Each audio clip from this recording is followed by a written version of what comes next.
Él es fundador de la empresa Awake SAS, es consultor especializado asociado con diferentes organizaciones, es catedrático en diferentes universidades como la Universidad Externado, la Jorge Tadeo Lozano, la Fundación Universidad de América y Universidad Santo Tomás. Ha diseñado varios cursos y diplomados para universidades y entidades muy reconocidas en Colombia. En conferencista nacional e internacional, líder y directivo en importantes empresas colombianas. Eh, y ha trabajado con importantes organizaciones como Comestibles Ricos SAS, Cámara de Comercio de Bogotá, Impulsa, Conciencias, Incauca, entre muchas otras. Es miembro del comité de ICONTEC, de la Asociación Colombiana para el Avance de la Ciencia. Está también parte de la red de expertos iberoamericanos en y de la red de expertos en gestión de conocimiento. Hoy yo voy a estar acompañando a Ricardo. Esto va a ser un poco más informal que todos los otros webinars, va a ser una conversación entre los dos. Entonces voy a estarle haciendo unas preguntas a medida del webinar. Si ustedes quieren, por favor, vayan escribiendo sus preguntas en el chat y para que Ricardo nos ayude a contestarlos. Para los que son nuevos en este webinar y no conocen de Martínez Devia, Martínez Devia es una firma que lleva más de 10 años en el mercado y tenemos experiencia en diferentes áreas del derecho, como el derecho penal, el derecho procesal, la propiedad intelectual, la protección de datos personales. Yo soy Andrea Martínez, soy socia de la firma y soy la directora del área de propiedad intelectual y protección de datos personales. Soy certificada como auditora interna en sistemas de gestión de seguridad de la información y he trabajado aquí en Colombia y en Estados Unidos en estos temas de propiedad intelectual y protección de datos personales. Lo que vamos a hablar hoy no es ni un consejo legal ni un consejo estratégico. Lo que pretendemos con esta charla o este conversatorio que vamos a tener con Ricardo es dar una información general sobre las diferentes herramientas de competitividad y estrategias que podemos implementar en este nuevo entorno. Pero sí les recomendamos que si tienen alguna pregunta específica o alguna consulta específica sobre un caso en particular, pongan este caso y estas necesidades a el especialista sobre la materia. Entonces, Ricardo, con todo este tema y con toda esta aparición del COVID, muchas de las empresas, no solamente en Colombia, sino a nivel mundial, nos hemos visto obligadas a la implementación de nuevas herramientas tecnológicas para poder continuar funcionando. Pero también no solamente nos hemos visto forzados a la implementación de estas nuevas tecnologías, sino que también de nuevas estrategias que no teníamos en mente. Hemos usado últimamente mucho la palabra de ¿qué estás haciendo ahora? No, me estoy reinventando y me estoy reinventando. Okay. Pero frente a este tema y a este nuevo entorno, ¿cómo ves tú este momento y qué debemos tener en cuenta para lograrnos adaptar a este nuevo negocio y que nuestros negocios pues no se caigan, digamos, en este momento por el que estamos pasando? Gracias, Andreita. Pues hay varias cosas asociadas con lo que estás diciendo. Lo primero es que parte de lo que estamos viviendo no es culpa del COVID-19. Hay muchas cosas que vienen de antes. Me remito, digamos, a lo que pasó en el 2016. El Foro Económico Mundial se reunió aquí en Medellín. Me acuerdo que en ese momento el director del foro, y ustedes lo pueden consultar en la revista Semana, El Espectador, El Tiempo, etcétera, etcétera, planteaba un escenario duro. O sea, el escenario era, mire, la cuarta revolución industrial ya está marchando. Y uno dice, bien, el problema está que ni la sociedad civil, ni el gobierno, ni, digamos, en general, ninguna persona está preparada para esto. ¿Eso qué conlleva? Casi que uno de cada dos puestos de trabajo iba a desaparecer. Estaba diciendo que más o menos una de cada dos empresas iba a desaparecer y eso fue en el 2016. Y básicamente lo que planteaba él era que, digamos, nosotros no nos estábamos preparando para el nuevo entorno que estábamos viviendo. ¿Qué fue lo que pasó con el COVID-19? Aceleró esto. Nosotros veníamos con un rezago grande, es decir, el tema de tecnologías, eso no fue que hoy apareció y hoy tenemos que, hoy apareció Zoom y hoy apareció Google Meet y hoy apareció y entonces tenemos que comenzar a usar. No, eso ya venía desde mucho antes. Creo que en nuestras empresas, digamos, y cuando digo nuestras empresas estoy hablando de Latinoamérica en general, no estábamos preparados para esto. O sea, porque, digamos, todavía seguíamos viviendo en otro entorno. Ahora, este nuevo entorno trae muchas cosas, muchos retos. Muchas veces cuando en mis clases les digo a mis muchachos, vengo, vamos a hablar, está de moda la cuarta revolución industrial. Explíquenme qué es la cuarta revolución industrial.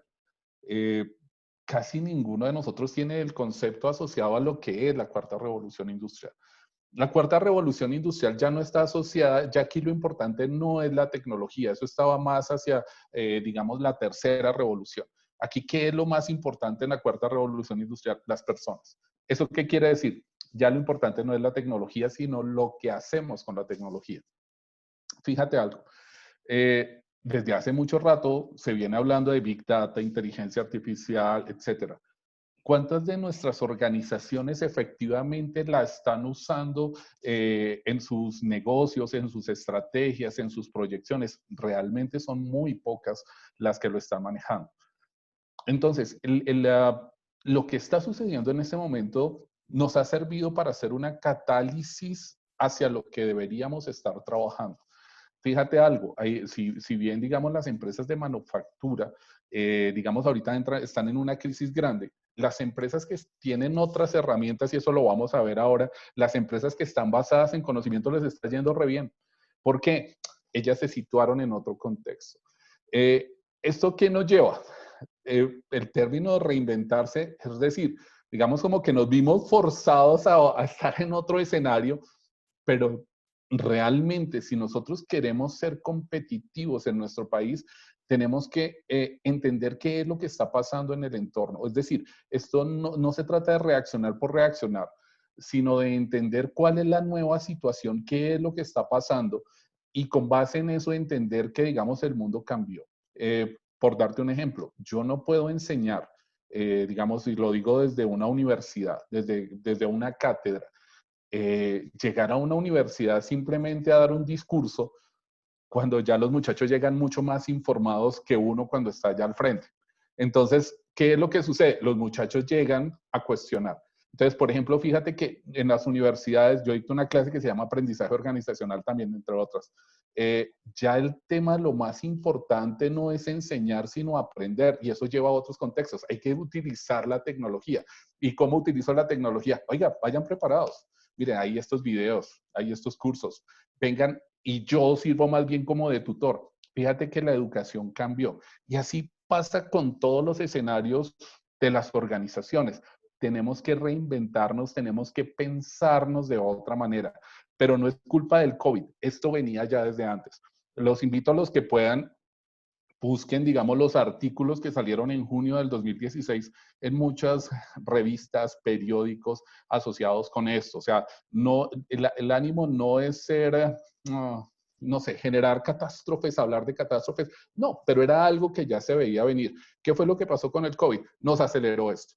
¿Sí? Entonces ya nos puso en otro contexto, ya nos puso a trabajar de una manera diferente, que era como nosotros deberíamos haberlo planeado desde antes.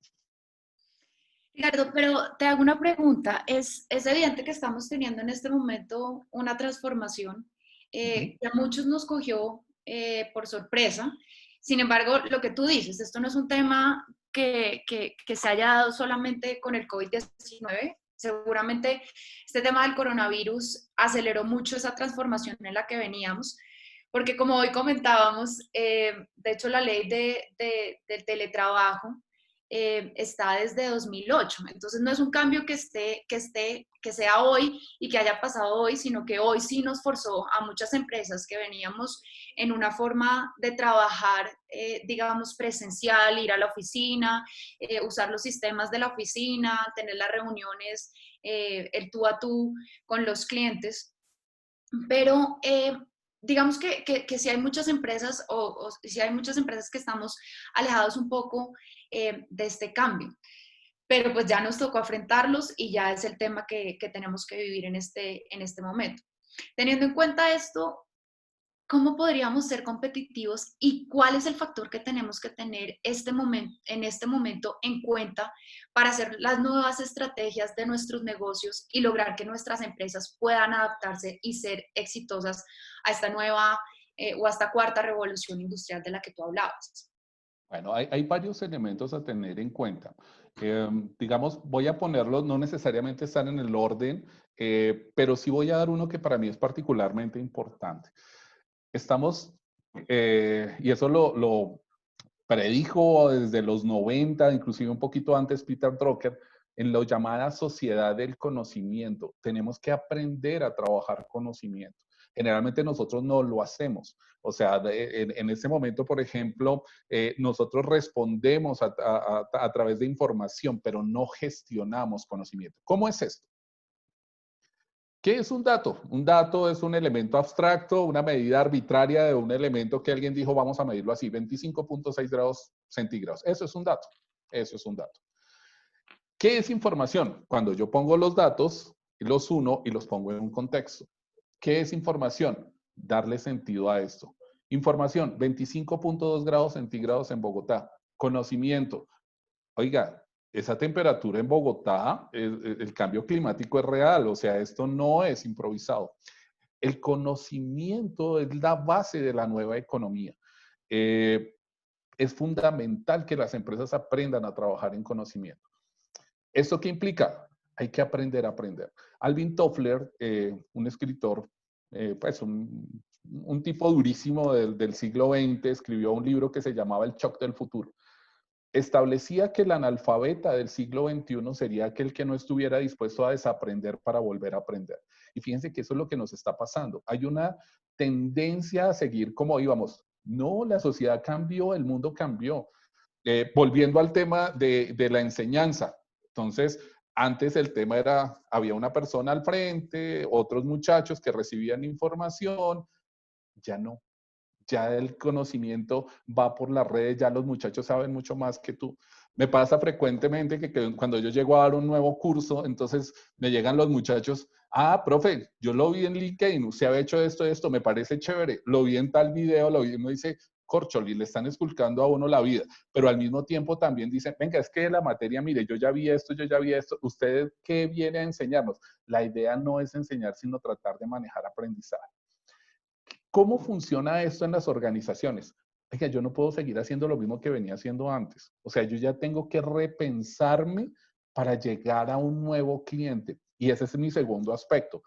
El cliente de hoy no es el mismo de hace 5 años, mucho menos del de hace 10 y mucho menos del de hace 20. ¿Eso qué conlleva?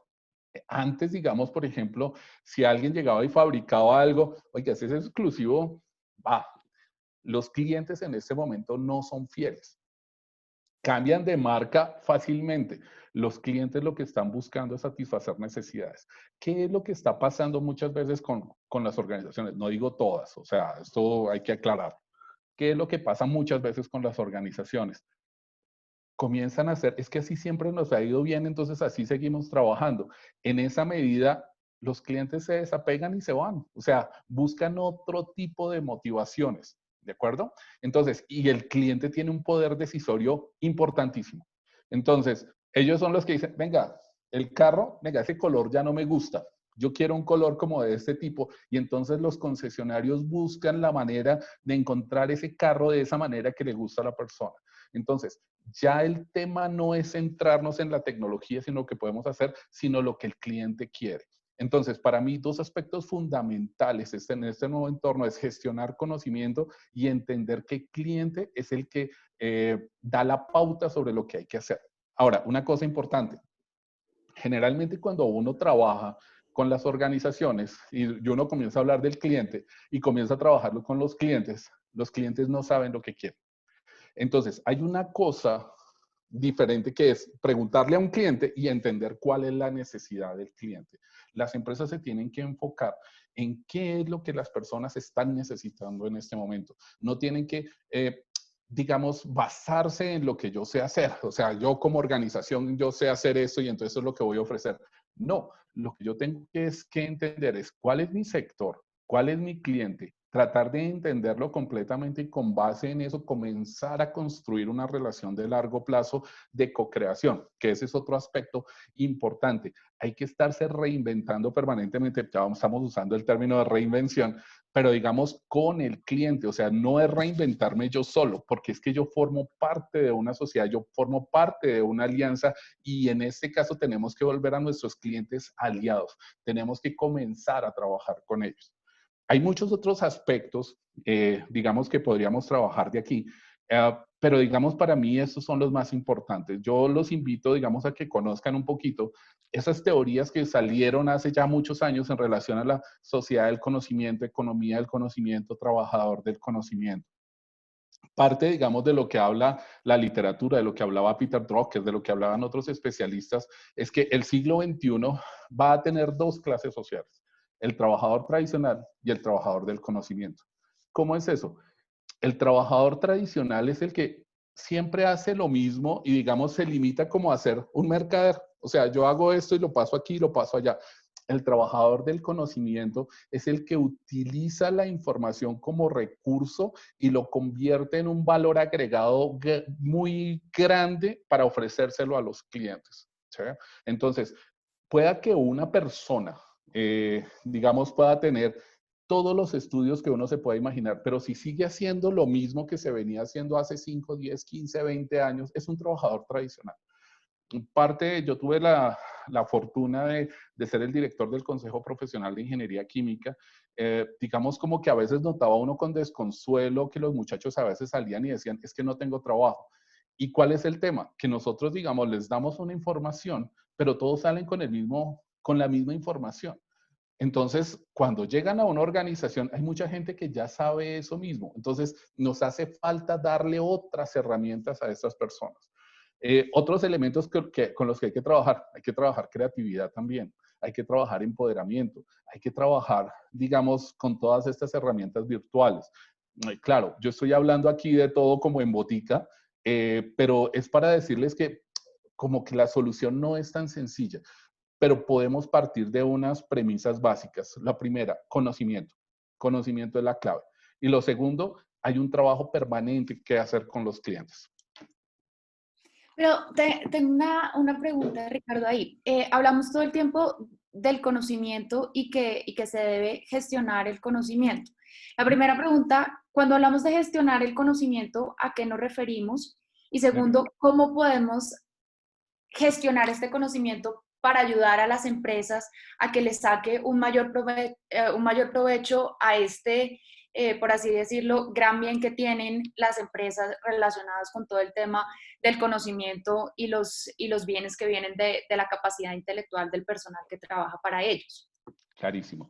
Mira, en este momento nosotros tenemos una ventaja competitiva enorme, una ventaja que nuestros predecesores no la tuvieron. Muhammad Yunus, que estuvo aquí hace un par de años, decía, mire, ustedes son la generación más bendecida de la historia porque ustedes tienen acceso a unos recursos que ninguno de nosotros tuvo antes.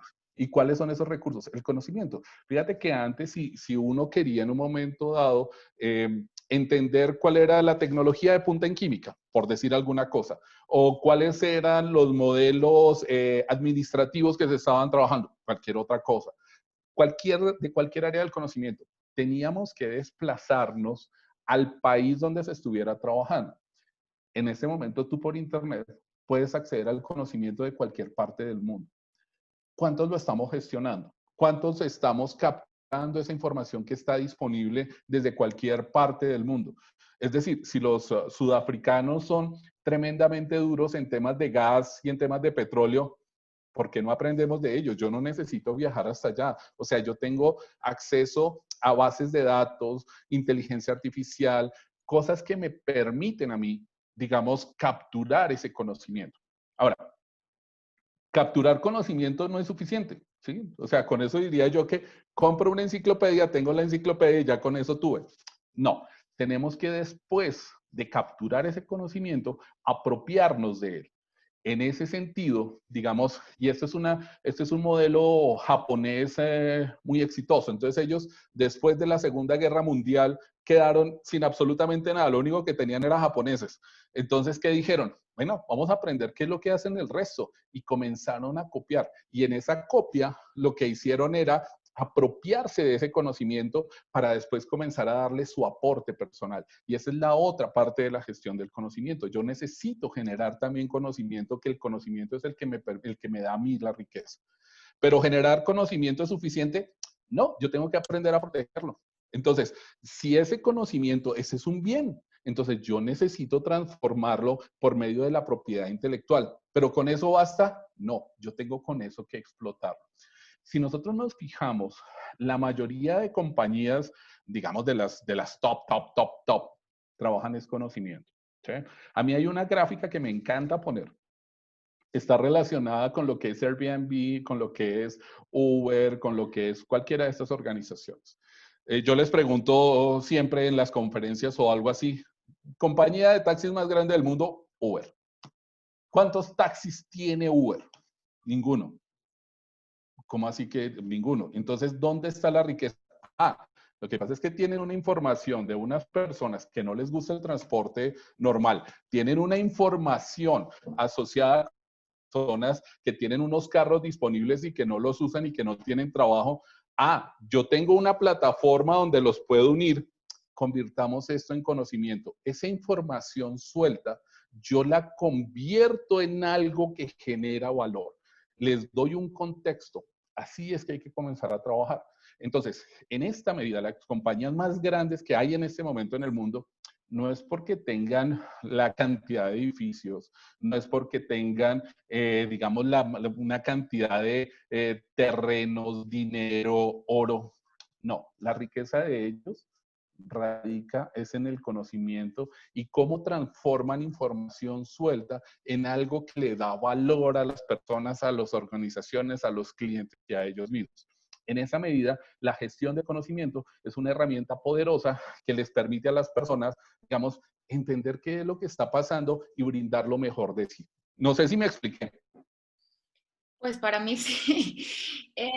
Ricardo, te tengo otra pregunta. Hemos hablado, antes estábamos hablando del tema de la educación, ¿no? De cómo se debe presentar este tema en las universidades, que son, que estos estudiantes son quienes van a salir a ser los empresarios o quienes van a trabajar en las empresas una vez salgan eh, de la universidad.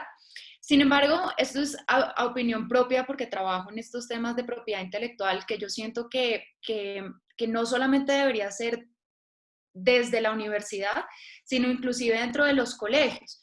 Porque si bien es cierto que puede llegar a ser un tema abstracto, el mundo en el que nos estamos enfrentando en este momento es el mundo de los bienes intangibles. Y es un concepto que desde mi punto de vista debería estar no solamente desde la universidad como requisito obligatorio, que por lo menos todas las carreras tuvieran una clase de una educación básica de lo que es la propiedad intelectual, sino desde el colegio. Pero hay otro grupo de estudiantes, por así decirlo, y somos los mismos empleados o dueños de empresas. ¿Sí? ¿Cómo hacemos nosotros? Porque muchas veces estoy impresionada que en este momento, aunque el 80% de los bienes intangibles, el 80% del valor de la empresa son los bienes intangibles, pero tenemos que muchas de las empresas no saben que es un bien intangible. Muchas de las empresas no saben que se debe proteger muchos de los bienes intangibles. Muchas de las empresas no saben que además del registro, además de la protección, estos bienes intangibles se pueden explotar de otra manera, se pueden valorar. Entonces, de acuerdo a esto, para ti, ¿cómo debería ser la educación en este siglo? ¿Cómo deberíamos, eh, los que dictamos algunas clases en las universidades, tocar este tema? ¿Cómo deberíamos hacer para que los estudiantes sean más conscientes y los empresarios sean más conscientes de la importancia que tienen los bienes intangibles para las empresas? Ujú. Pues digamos, lo primero es que es un tema cultural. La palabra cultura bien tiene la misma raíz de la palabra cultivo. Hay que comenzar a sembrar para después comenzar a recoger. Entonces eso es lo primero. Tenemos que comenzar a construir esta cultura. Fíjate que cuando uno habla de propiedad intelectual, me pasó hace unos años que fui a dar una conferencia a la Universidad Nacional. No, es que vamos a hablar de propiedad intelectual y la importancia de los activos intangibles. Estaba en la Universidad Nacional. Fueron dos personas a un auditorio tremendamente grande y les dije, no, ¿saben qué? Caminen, los invito a una cafetería y hablamos de esto y hablamos de otras cosas. Porque básicamente en nuestra cabeza como que no hay una concepción de que los bienes intangibles pueden ser protegidos. Entonces, en esa medida, desde muy pequeños tenemos que ir, digamos, sembrando esto en los muchachos. Fíjate que en un momento dado, cuando uno lleva a un niño al colegio, entonces uno le dice, mira, esto es tuyo, ten cuidado, mira, respeta esto porque esto es propiedad de tu amiguito, etcétera. Pero a uno nunca le enseñan, al contrario, se enseña a veces que hay que piratear la música, que los libros piratas, digamos, son una cosa buena, los saqué más barato, que los libros, oiga, se nos olvida que hay muchas personas trabajando ahí detrás, ¿listo? Y lo otro es que si uno se pone a ver, vuelvo al tema de las compañías grandes y voy a dar un ejemplo específico que es el de Apple. Apple ya vale más de 1 trillón de dólares, 1.000 billones americanos. Pero cuando valía 800 billones, encontré, digamos, un análisis financiero de todo lo que tenían. Solamente 20 billones, o sea, de los 800, solamente 20 correspondían a activos tangibles. El resto estaba en conocimiento, patentes, marcas, o sea, una cantidad de cosas que nosotros todavía como que no mencionamos. En esa medida tenemos que comenzar desde muy chiquitos a decir, ven, respeta, mira, esto lo hizo tu compañerito, hay que respetarlo. Ven, es que no podemos piratear este libro porque eso es trabajo de alguien, ¿sí? Así como nos enseñan desde chiquitos a que, venga, usted no vaya a dañar el carro del vecino porque es que eso es propiedad de él. Tenemos que aprender a trabajar desde ahí. ¿De acuerdo? Y hay que comenzar a entender la importancia de los bienes intangibles. ¿Sí? Es decir, en este momento eso es lo que genera riqueza. Ahora, generalmente cuando uno se pone a ver, vuelvo al caso de las grandes compañías, ¿de dónde salió Apple? ¿De dónde salió Microsoft? ¿De dónde salió Airbnb? ¿De dónde salió Uber? Generalmente si no era de un garaje, era una habitación de una residencia estudiantil. Fíjense que ya aquí el tema no es comenzar a construir, necesito 100.000 millones de pesos para comenzar a hacer. Cualquiera puede hacer un emprendimiento muy exitoso con los recursos que tiene desde la casa. Lo importante es el conocimiento. Y lo que se valora en este momento, digamos, es ese conocimiento. Entonces, es aprender a llevar a las personas a que más que tengan cosas materiales, es que comiencen a potenciar esas cosas que tienen, porque eso vale. Fíjate que en un momento dado nosotros a eso no le damos mucho valor. Bueno, ¿qué consiguió? ¿Cuánta plata logró? ¿Cuánta? O sea, es decir, pero en este momento estamos volviendo hacia adentro de las personas. O sea, cómo están logrando, cómo están trabajando. Y eso se materializa en este momento en el tema de la economía del conocimiento. ¿Qué son los bienes intangibles? ¿Qué son los bienes intangibles? ¿Y por qué son tan importantes? Porque tú nos has mencionado, digamos, que la empresa, una de las empresas más valiosas a nivel internacional, evidentemente, es Apple. Tenemos que la empresa más valiosa a nivel internacional es Amazon. Entonces, ¿qué son los bienes intangibles y por qué valen tanto? Y por qué hacen a estas empresas las empresas más valiosas del mundo en este momento? Mira, todo es un tema de evolución en relación, digamos, a por qué una empresa vale más. Antes, digamos, el que más tenía tecnología era el que, era el que, digamos, progresaba más y el que destacaba más. Pero fíjate que en este momento ya el tema de intangible no es lo importante, es lo que hacemos con eso, es cómo servimos a las personas, cómo las personas se realizan desde adentro. Si yo logro trabajar desde adentro, estoy trabajando con cosas que no se pueden materializar. Es decir, o sea, se materializan de otra manera, pero digamos, por ejemplo, el hecho de un tema cultural, el hecho de trabajar temas como, por ejemplo, el servicio, el tema, por ejemplo, como inteligencia artificial, Big Data, o sea, qué son los bits? Esto es algo que uno se imagina que está pasando y es algo que está pasando aquí, electricidad por todo lado, etcétera, pero no es algo que nosotros podamos tangibilizar. En esa medida, cuando yo aprendo desde mi conocimiento, desde mi capacidad, digamos, como a ofrecer a los demás algo, digamos, que no necesariamente se da con materia, eso estamos hablando de bienes intangibles. Me explico. Es decir algo, Starbucks. Cuando yo voy a Starbucks, yo no voy a un Starbucks porque es que sea el mejor café del mundo. No voy a Starbucks porque en un momento dado tenga la mejor comida del mundo. Voy a Starbucks porque allá puedo hacer muchas cosas que no puedo hacer en otra parte. Puedo tener una reunión de negocios. Tengo acceso, digamos, a computadores. Puedo en un momento dado estudiar. Entrar a Starbucks es una cosa súper simpática, es una cosa chévere. En este caso, lo importante no es el café, sino lo que está alrededor del café. Entonces, fíjense que todas esas cosas que no se pueden tocar necesariamente con la mano, pero que se perciben desde el corazón, tienen un valor. Desde ahí, esos bienes intangibles son los que están marcando la pauta del siglo XXI. ¿Sí? ¿Por qué muchas empresas han quebrado? Básicamente, ¿porque tienen productos malos? No.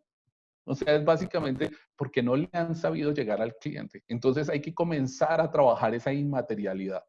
¿Sí? No sé si me expliqué. Digamos, es un poquito etéreo, hay mucho de filosofía ahí metido. Pues es un poco, digamos, complejo el tema de los bienes intangibles y más porque los bienes intangibles es más difícil medirlos y valorarlos y sacarle un valor cuando tenemos que los bienes tangibles, una máquina cuesta 100 pesos. Pero entonces la pregunta es, ¿cómo sé cuánto puede valer una marca, que puede ser un bien intangible, o Claro. cómo sé cuánto puede valer una patente o un derecho de autor? Cuando no lo puedo tocar, cuando no puedo sacar su valor de una forma fácil. Y como que no Entonces, es razonable. Uh-huh. entonces ¿cuál es el valor de estos? Cómo se valoran y cuál es el valor de Mira, estos bienes intangibles? una forma, digamos, y es la forma que yo tengo de explicarlo a algunos muchachos es, venga, ¿por qué yo sé que un jugador vale 60 millones de euros y otro jugador vale 100 y otro jugador vale 120 millones de euros? O sea, los dos no tienen, digamos, tienen la misma cabeza, orejas, hombros, brazos, etcétera, etcétera. ¿Por qué uno vale más que el otro? Ah, es por lo que está en capacidad de dar, es por el espectáculo que puede generar, son por las emociones que pueden traer en un momento dado. Ese tipo de cosas hemos aprendido, digamos, en los últimos siglos a valorarlos. ¿Sí? Entonces, en esa medida, lo primero que tenemos que hacer es comenzar a establecer propiedad sobre esto. Ay, ¿y cómo hacemos propiedad sobre esto? Bueno, comencemos por una. Entonces, venga, pongámosle una marca, esto que me permite diferenciar un producto de otro. Ah, ok. Y entonces, ¿y por qué esta marca vale más que la otra? Ah, básicamente es porque transmite mucho más cosas. Hay un ejemplo que siempre coloco en las clases y está relacionado con cuando salió el iPhone 4S y el teléfono King. Salieron más o menos al mismo tiempo. Yo no sé si ustedes conozcan el teléfono King. O sea, es un teléfono, se los invito a buscar, hay una cantidad de cosas súper chéveres ahí relacionadas con el King, que es un teléfono que trabajó Microsoft con Sharp. Y el teléfono King nadie lo conoce, o sea, digamos, ¿quién compró el teléfono King? Nadie. Si en cambio uno dice quién compró el teléfono iPhone, muchos levantan la mano, ¿sí? ¿Qué es lo que sucede? Ah, hubo una cantidad, ¿era tecnología diferente? No, estaba basada en la misma tecnología. Ah, pero de pronto tenía, no sé, más artefactos, más apoyo, tenía risitos de oro. No, no, no, era exactamente la misma tecnología. Lo que pasa es que la forma de presentarlo uno y la forma de presentarlo otro le llegó más al corazón del cliente. En esa medida, la marca Apple vale más, digamos, que la marca King.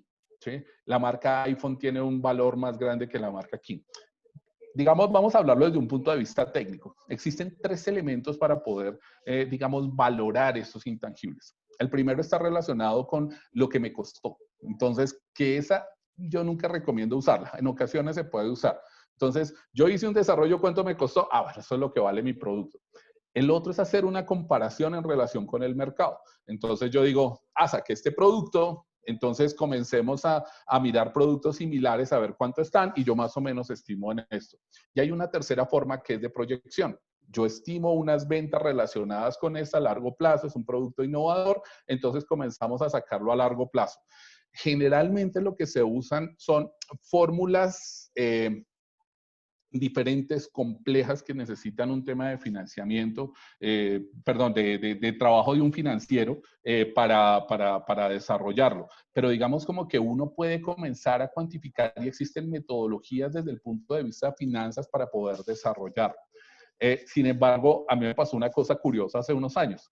Fui con un entusiasmo grande a un congreso que había en Cartagena en relación con valoración de intangibles en Latinoamérica. Se la pasaron hablando de valoración de bienes muebles. Entonces yo decía, venga, ¿y cuándo vamos a ver un tema de valoración de marcas? ¿Cuándo vemos? Desafortunadamente, y volvemos al tema de la cultura, aquí no hemos trabajado mucho en ese sentido y hay que comenzar a desarrollarlo. Generalmente, digamos, como que en un momento hablábamos, venga, pero ¿y esto cómo se hace? No, aquí no lo trabajamos.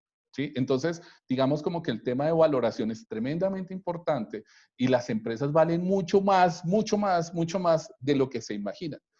Por ejemplo, hace poco, digamos, estamos trabajando en consultoría en varias organizaciones y cuando comenzamos a ver, no, miren, nuestros estados financieros son estos. Oiga, pero ustedes tienen un invento. Sí. ¿Cuánto vale el invento? No sé. Venga, ustedes tienen un conocimiento especial sobre la producción de cierto alimento. Sí. ¿Cuánto vale eso? No sé. Y todas esas cosas que están escondidas es lo que hace valer realmente una compañía en ese momento. Es más, desde aportar un crédito con base en esos intangibles, algo que nosotros no manejamos. Y esas cosas, tipo de cosas se pueden estar gestionando y gestionando y gestionando y trabajando, pero desafortunadamente hay un tema de tenemos que aprender cómo manejar todo esto.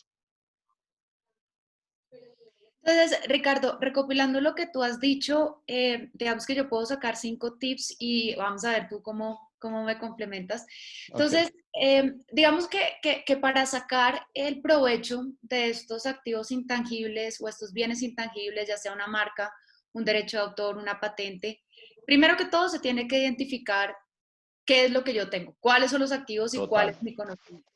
total. Segundo, si dan lugar a protección, protegerlos. En Colombia no podemos hablar de un activo o una protección de una marca si no está registrada. Total, Igualmente, yo no puedo sacar un provecho de algo que no tengo. Yo necesito primero protegerla, es clarísimo. sí. Tercero, veo que se podría valorar, digamos, para saber cuánto cuesta. Como cuarto punto, vería que ya una vez valorado se podría explotar, Ujú. ya sea o para activar dentro de los estados financieros, como tú estabas diciendo ahorita, o para usarlo como una garantía mobiliaria o para sacar un crédito. Aparte de estos cinco elementos que yo rescaté de lo que tú estabas diciendo, a los empresarios de hoy, ¿cuáles otros tips o cuáles otros consejos les podríamos dar para que aprovechen, digamos, esos bienes intangibles y ese conocimiento que tienen dentro de las empresas, que aún no se han dado cuenta que existe y aún no lo han aprovechado? Nada, yo no puedo dar de lo que no conozco. Yo lo primero que necesito es comenzar, de lo que no tengo, perdón. Yo lo que primero que necesito hacer es conocer qué tengo. Y entonces con base en eso tengo que comenzar en un momento dado a levantar inventarios en relación con lo que podría protegerse en un momento dado en temas de intangibles, que eso digamos, en las organizaciones está muy escondido. Cuando uno comienza a mostrar esto es una cosa genial. No solamente, digamos, hay otra materia que dicto que se llama capital intelectual. En esto, digamos, hay varias cosas para valorar. No solamente, digamos, está en todo el tema de propiedad intelectual, también hay un tema del conocimiento de las personas, ¿no? el tema, digamos, de trabajar normas. Eso hace valer mucho. Hace unos años tuve la oportunidad de estar, digamos, acompañando un proceso, digamos, conociendo un poquito, digamos, lo que era el BBVA. Ellos en sus estados financieros revelan todo lo que es el capital intelectual. Entonces, digamos, comienzan a manejar, venga, tenemos aquí temas de patentes, marcas, conocimiento, pero al mismo tiempo tenemos también las personas, los sistemas de gestión, tenemos la forma en que trabajamos con nuestros proveedores, la forma en que nos acercamos con los clientes, la forma que tenemos de hacer co-creación. Entonces, existen muchas cosas asociadas con eso. Esto en gestión de conocimiento se llama capital intelectual y es básico para las empresas del siglo XXI para que sepan cómo competir y cómo valer más, ¿no? Hay varios estudios ahí bastante interesantes. Digamos, los españoles han sido muy adelantados en ese sentido. Digamos, invito también a leer un poquito de lo que ha pasado con Scandia, que Scandia ha estado muy juicioso en ese sentido. Ahorita acaba de salir, estoy hablando hace más o menos un año, una norma relacionada con gestión del conocimiento. Entonces, digamos, fíjense que son cosas que yo puedo ir trabajando, puedo ir desarrollando. Ricardo, hay una palabra que está muy de moda en este momento y es la palabra emprendimiento. Muchos quieren ser emprendedores, convertirse en su propio jefe y generar empleo, ya sea o porque les tocó o porque ya no quieren seguir teniendo un jefe. Desde mi punto de vista, el emprendimiento juega un papel muy importante para hacer dinámicas las economías modernas y generar empleos en el país. Sin embargo, hay un problema que yo estoy viendo y hay un miedo que veo, y es que todos los días vemos muchos emprendimientos pasar. ¿Cuál sería, primero, tú consideras que es una buena idea emprender en este país? Y segundo, ¿qué deben tener en cuenta los emprendedores? Que hay emprendedores acá visitándonos hoy. ¿Qué deben tener en cuenta los emprendedores para que no fracasen en ese intento de emprender en un negocio? Ok, chéverísima la pregunta. Te me metiste en el rancho porque, digamos, he estado trabajando con muchos emprendedores últimamente. En el 2018 creo que alcancé como a los 700, 800 emprendedores trabajando con ellos. Hay varios tips asociados con el tema del emprendimiento. Lo primero es que sí se puede trabajar con metodología. Generalmente el emprendedor latinoamericano, no digo solamente el colombiano, arranca a ver qué pasa. ¿Sí? Entonces, sin método, no lo hagan. O sea, digamos, hay que tener, como todo en la vida, hay que tener un proceso, hay que tener una metodología, hay que saber cómo se avanza. En ese sentido, hay muchas metodologías que me permiten a mí determinar que un emprendimiento va a tener más futuro. En ese sentido, hay un aspecto particular, y volvemos al tema cultural, que nos impacta mucho, y es el tema del fracaso. Hay un libro que yo les recomiendo que se llama Crear o Morir, de Andrés Oppenheimer. En el libro él plantea una cantidad de cosas súper chéveres. Él en un momento dice, venga, ¿por qué los emprendimientos en Latinoamérica no funcionan y en cambio en Estados Unidos o en Europa sí? Entonces hay una palabrita que nosotros no hemos aprendido a trabajar y es el fracaso. ¿Cómo entienden el fracaso? Digamos, ¿cómo lo entendemos los latinoamericanos? Lo peor que le puede pasar a una persona. Si uno dice, es que esa persona fracasó, no dicho, está allá abajo, es lo peor que no he dicho, no, terrible. ¿Cómo entienden el fracaso los europeos o los americanos? La mejor escuela que puede haber. Yo les hago una pregunta. ¿Alguno de ustedes aprendió a montar bicicleta la primera? Yo creo que ninguno. O sea, no conozco la primera persona que lo haya hecho. Uno se tiene que caer para volver a pararse. Los americanos, los europeos, son muy orgullosos de las veces que han fracasado, pero es que ese fracaso no implica quedarse allá en el suelo, sino volver a levantarse. En ese sentido, digamos como que yo siempre me remito a las cosas yo hago siempre un experimento con mis muchachos. Entonces yo en un momento dado llegué y les comienzo a preguntar algo. Bueno, muchachos, ¿ustedes qué piensan en relación con esto? Generalmente la reacción de las personas es irse hacia atrás, pegarse al asiento y como diciendo, a mí no me pregunte, a mí no me pregunte. ¿Por qué? porque es que nosotros no tenemos tolerancia al fracaso o a la equivocación. Entonces, si una persona se equivoca, todo el mundo comienza a burlarse de él, pero ninguna persona, digamos, como que asume, digamos, que eso es un método de aprendizaje, es que eso es, de eso se trata. En ese sentido, quería contarles un poquito que el emprendimiento efectivamente es lo que moviliza las economías del mundo, más ahora, por varias razones. Estamos hablando que estamos en una sociedad, una economía del conocimiento. Estamos hablando que hay dos clases sociales, el trabajador tradicional y el trabajador del conocimiento. Si una persona es trabajadora del conocimiento, difícilmente se va a aguantar un jefe que sepa menos o que, digamos, sea tradicional. Generalmente esta persona se va a sentir incómoda y va a intentar salir. Si las empresas intentan retenerlo, les va a costar muchísimo, les va a costar muchísimo. Entonces no están en capacidad de pagarles. ¿Qué es lo que la dinámica ha pasado? El emprendimiento no es una moda, es una consecuencia de esta nueva sociedad. ¿Por qué? Porque estos gestores, estos trabajadores del conocimiento difícilmente se van a aguantar a otra persona. Entonces se dan el lujo de elegir a sus jefes. Yo trabajo con tal persona, punto. Con este no me interesa. En esa medida, el emprendimiento es una forma de vida. Esa es una forma en la que el trabajador del conocimiento se puede desenvolver de una mejor manera. Ahora bien, que si vale la pena, hoy yo te digo sí, yo ya tengo como, no me acuerdo, 10, 12 emprendimientos hechos y todos han valido la pena. Que uno dice, 10 y 12, ¿y usted por qué está haciendo tantos? Miren, muchas veces fracasé, me equivoqué en muchas cosas, cosas tan sencillas como estas. Me acuerdo que de los primeros emprendimientos que hice, digamos, no fue que la empresa como tal no funcionara, la empresa funcionó de mil maravillas. Lo que pasa es que mis valores chocaron con los valores de otras personas. ¿Estaban mal? No, es lo que ellos atesoran y es lo que ellos atesoran, pero ese conflicto de valores es muchas veces lo que hace quebrar una compañía. Entonces yo tengo que aprender que con las personas que yo trabaje debo tener una empatía de valores, ¿sí? No quiere decir que es que la otra persona esté equivocada o que la otra persona sea un ladrón. No, no, no, no, no. O sea, digamos, para una persona lo más importante es la honestidad, pero para otra persona lo más importante es terminar los trabajos, sin importar qué. En esa medida, digamos como que el emprendimiento como forma de vida, digamos, debe llevar método. Y vuelvo a donde arranqué. ¿Y cómo es ese método? Primero, bueno, eso es una cosa tremendamente importante. Yo no arranco desde lo que yo sé. No, yo nunca arranco desde ahí. Yo arranco desde unas necesidades de unas personas que están allá y yo miro cómo las puedo ayudar. ¿Sí? Desde en esa medida, digamos, la concepción de emprendimiento es totalmente diferente. ¿Y por qué lo digo?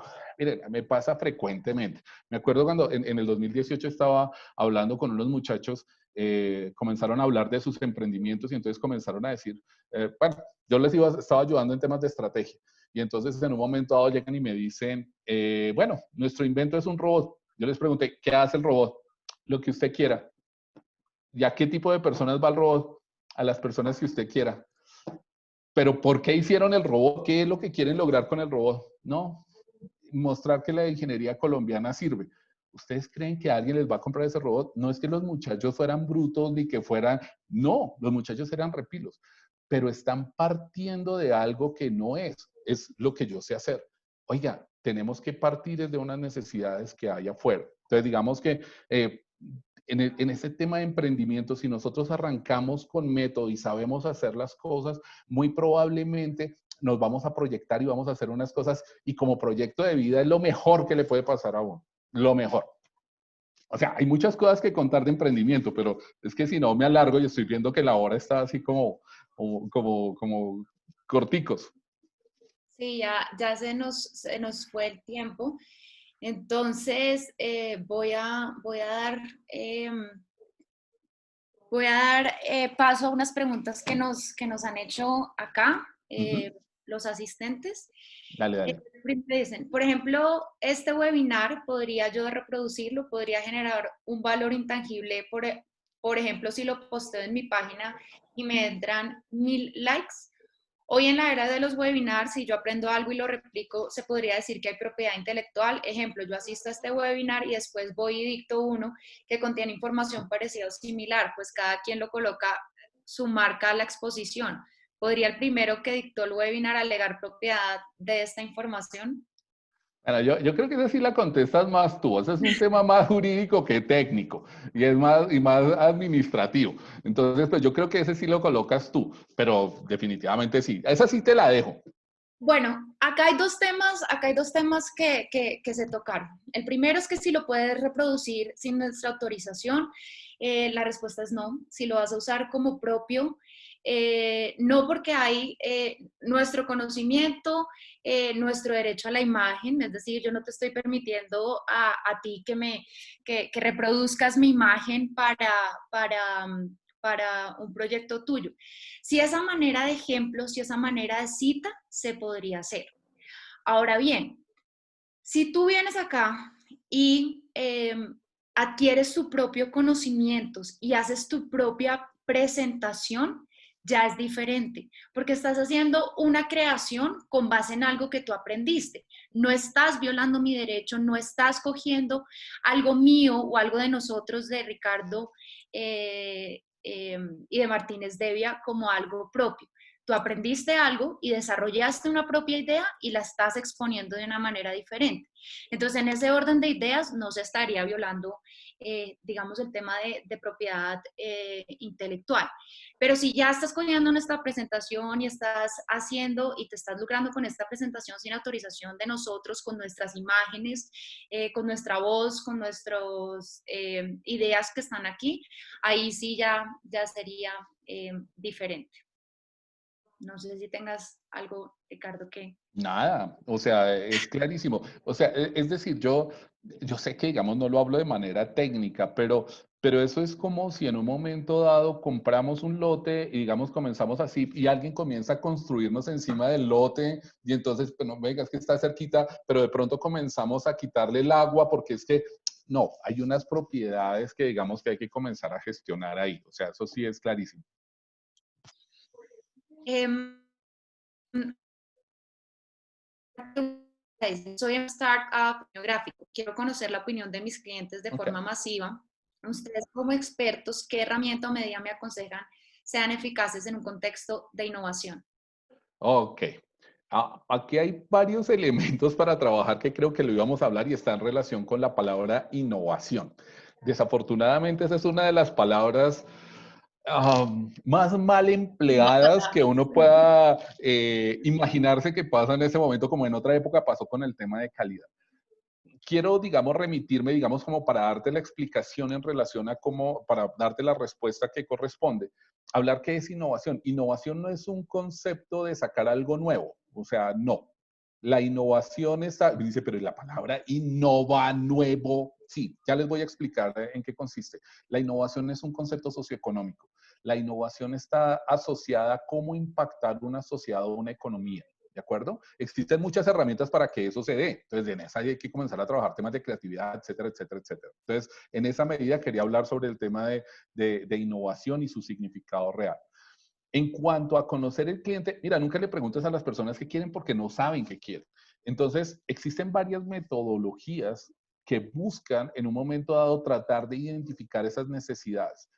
Digamos, hay una en particular, digamos, que se emplea mucho, que yo te recomiendo si tú quieres, digamos, comenzar a trabajar, que es el Jobs to be done. Se escribe así, no hay traducción al español, Jobs to be done. Entonces, ¿qué es lo que busca? Es como trabajos por hacer, más o menos. O sea, ¿cuál es el trabajo que las personas, digamos, en un momento dado requieren para lograr un objetivo? Entonces, mi sugerencia es comenzar a trabajar el Jobs to be done. Existe un curso que creo que está por Coursera, que es del Tecnológico de Monterrey, que da, digamos, herramientas en relación con el tema y que te puede brindar, digamos, la metodología tal cual es. Entonces yo te la recomiendo.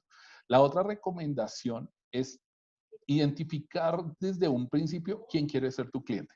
No se imaginen, y ese es el peor error, de los peores errores que uno comete como emprendedor, que todo el mundo le tiene que comprar a uno. No, no. O sea, yo tengo que comenzar a identificar con qué personas son las que yo les voy a brindar mis mejores beneficios. Voy a llevarles una historia en relación con unos emprendedores que yo estaba ayudando hace un par de años, precisamente en el 2018. Ellos estaban haciendo un tema de turismo, o sea, pilísimos los chinos, pilísimos. Entonces, en un momento decía, mire, es que nosotros le vamos a llegar a todo el mundo. Yo les decía, no. Hay una cosa que tiene un emprendedor y es recursos limitados. Como toda organización, pero el emprendedor más. O sea, el emprendedor tiene recursos limitados. Yo les decía, si ellos en un momento dado dicen, bueno, vamos a comenzar a trabajar en las cosas y vamos a comenzar a tener dos proyectos, tenemos recursos limitados, hacer un hotel súper lujoso o vamos a tener un tema de experiencia, digamos, no sé, con los Kogi, vamos a trabajar, no sé, y tienen unos recursos limitados. ¿Quiénes irían a uno y quiénes irían a otro? Las personas muy mayores difícilmente van a acampar, o sea, ya prefieren un hotel, pero los muchachos muy jóvenes difícilmente van a ir a un hotel grande, prefieren un tipo experiencial diferente. En esa medida, hay que tratar de identificar quién es tu cliente específico. Pues en esto hay muchas otras cosas para trabajar, pero identifica muy bien a tu cliente y comienza a trabajar el jobs to be done. Hay que hacer unos diarios de campo, hay que hacer unas cosas súper interesantes, pero yo te recomiendo esa herramienta que me parece muy poderosa. Acá Jesús, bueno, nos hace otra pregunta. Dice, entonces para dejar claro, yo puedo declarar propiedad sobre algo aunque yo no haya declarado propiedad. Esto en consecuencia que lo primero que hay que hacer es registrar. Bueno, Jesús, yo creo que tú tienes una pregunta acá específico. Te voy a dejar mis datos al final y los datos de Ricardo, porque no en todos, primero, no en todos los ámbitos de la propiedad intelectual se tiene que registrar. En el caso de derecho de autor, el registro es solamente declarativo y no constitutivo. A esto me refiero con que el derecho nace una vez se crea la obra definido como obra musical, un video, una escultura. Eso es derecho de autor. En otros ámbitos, como la propiedad industrial, sí se tiene que registrar, pero digamos que si tienes una pregunta, una pregunta específica, para todos les dejo aquí mis datos y ya los datos. ¿Hay alguien más que tenga otra pregunta?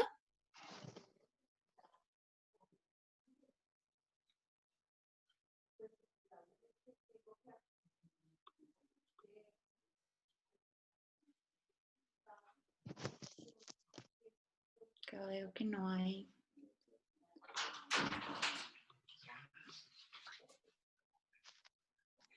No veo que hayan más preguntas. Bueno, y aquí aprovecho que me dice Simona que nos visita desde Italia. Entonces, un saludo para Simona. Y ya creo que no tenemos más preguntas. Quiero agradecer a Ricardo por tu tiempo, por compartir su conocimiento, por enseñarnos tanto sobre este nuevo entorno que no solo nos está rodeando desde el COVID, sino desde mucho antes, y es un tema con el que vamos a tener que seguir y desarrollar todos los días. A todos los asistentes, mil y mil gracias y esperamos verlos en un próximo webinar. Muchas gracias a todos. Placer. Chao. Chao.